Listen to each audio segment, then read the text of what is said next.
Before the fire, before the fall, there was Babylon, a city so vast the sun itself seemed to linger above its walls, unwilling to set.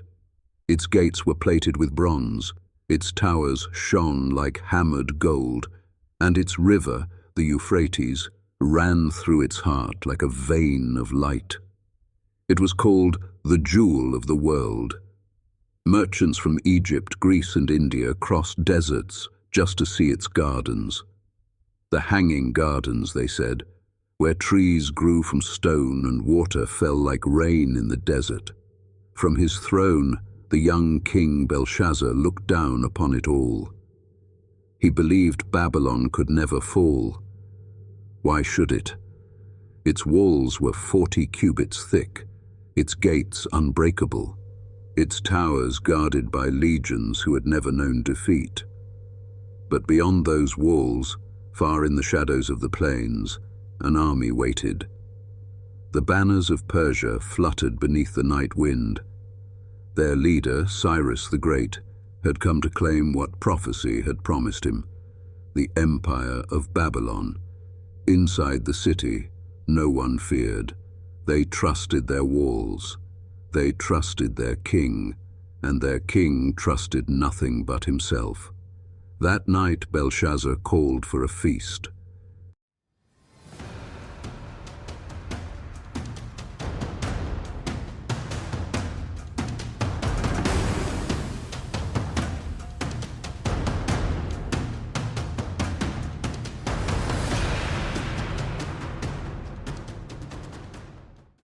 It began with drums, slow at first, then faster, echoing through the marble halls.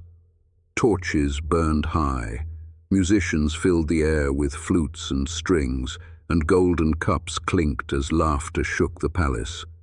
The great hall glittered, silver plates, silk banners, dancers moving like firelight. Outside, soldiers guarded the gates. Inside, the king drank as if to drown the silence pressing at his walls. "Bring me the vessels," he commanded. Servants hesitated. Everyone knew what he meant. From the royal vaults they brought cups of pure gold, taken decades ago from the Temple of Jerusalem, vessels once dedicated to the God of Israel. Belshazzar filled them with wine until they overflowed. He raised his cup, his voice loud enough for heaven to hear. "To the gods of gold, of silver, of bronze, and stone." The crowd roared. Wine spilled, flames danced, but something unseen passed through the hall, the torches bent as if in a sudden wind. The music faltered. A servant gasped, then another. The king followed their eyes to the far wall where no one stood.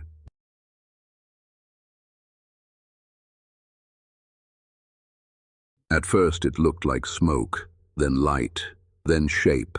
A hand, pale without flesh, traced letters across the plaster of the wall. Each stroke burned into the stone, glowing white, then fading to black. No one moved. The harps fell silent. Even the air stopped breathing. Belshazzar's cup slipped from his hand. Wine and gold spilled down his robe. His face went white. His knees trembled. The writing glowed in the torchlight. Mene, Mene, Tekel, Upharsin. No one knew what it meant. No one dared to guess. The king shouted for his magicians, his astrologers, his wise men. They came in fear, but each one stared and said nothing. Belshazzar's voice cracked. "Whoever can read this writing and tell me its meaning will wear purple, will wear gold, will rule beside me."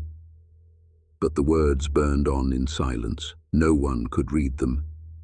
Then a voice rose from the far end of the hall. It was the Queen Mother, older, calm, and unshaken. "There is a man in your kingdom," she said, "in whom is the spirit of the holy gods. In the days of your father he revealed mysteries no man could know. Send for him. His name is Daniel." The king hesitated, then nodded. The servants ran.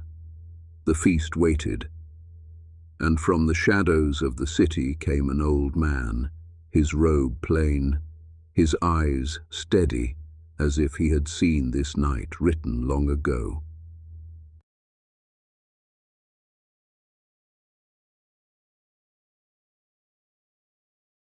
Daniel entered the hall without bowing. The torches flickered as he passed. Every noble watched him in silence. The king tried to speak, his words trembling between pride and fear. "If you can read this writing and tell me what it means, you shall be clothed in purple. A chain of gold shall be placed around your neck, and you shall rule a third of my kingdom." Daniel's eyes did not move from the wall. He spoke softly, but every word carried like thunder. "Keep your gifts for yourself," he said, "and give your rewards to another. Yet I will read the writing to the king and tell him what it means." The hall was silent. "O king, the Most High God gave your father Nebuchadnezzar greatness and glory. All nations trembled before him. But when his heart was lifted in pride, he was cast down from his throne until he learned that heaven rules over men." Daniel turned his gaze on Belshazzar. "You, his son, have not humbled your heart, though you knew all this. You lifted yourself against the Lord of heaven. You drank from the vessels of his temple. You praised gods of gold and silver, but the God who holds your breath in his hand, you have not honored." The king's lips parted, but no sound came. Daniel pointed to the wall. "This is the writing that was inscribed. Mene, Mene, Tekel, Upharsin. This is the interpretation." He stepped closer.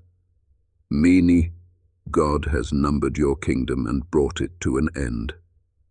Tekel, you have been weighed in the balance and found wanting. Peres, your kingdom is divided and given to the Medes and the Persians." The firelight flickered across the letters one last time, then faded into the stone. Belshazzar's breath came shallow. Still he clung to his throne, a man who believed power could outlast prophecy.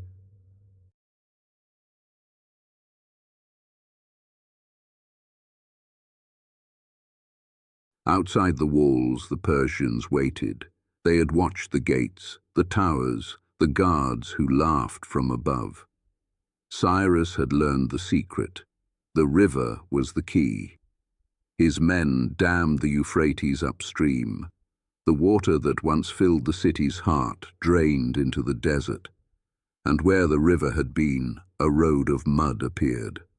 Through it the Persians marched, silent, disciplined, entering Babylon beneath its own walls. Inside the palace, Belshazzar still sat upon his throne. The echo of Daniel's voice still lingered. Numbered, weighed, divided. Then came the sound of steel against stone, screams from the courtyard. The door burst open. The Persians had come. Their leader, Gobryas, found the king standing by the wall where the writing still glowed faintly.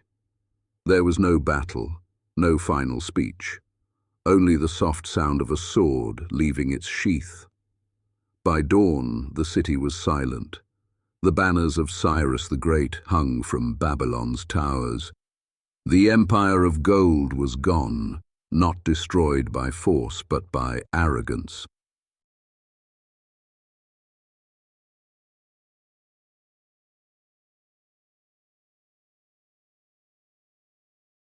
When morning came, Daniel walked alone through the ruined hall. Ash lay over the marble floors.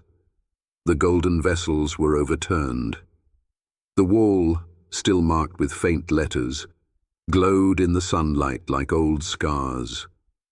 He whispered a prayer for the city that had fallen and for the kings that would follow. Because Daniel knew, the hand that wrote upon the wall never stopped writing. It wrote upon empires, it wrote upon men, and it wrote upon the future. Babylon had been weighed and found wanting. But so would Persia, so would Greece, so would Rome, and one day, so would every nation that built itself on pride instead of truth. The prophecy was not just history, it was a pattern, a warning carved into the timeline of humanity. Mene, Mene, Tekel, Upharsin, counted, weighed, divided. Daniel turned toward the dawn. Behind him, the empire of Babylon slept beneath its own dust. Ahead of him, the fire of new kingdoms already flickered. And somewhere in the silence, the unseen hand moved again.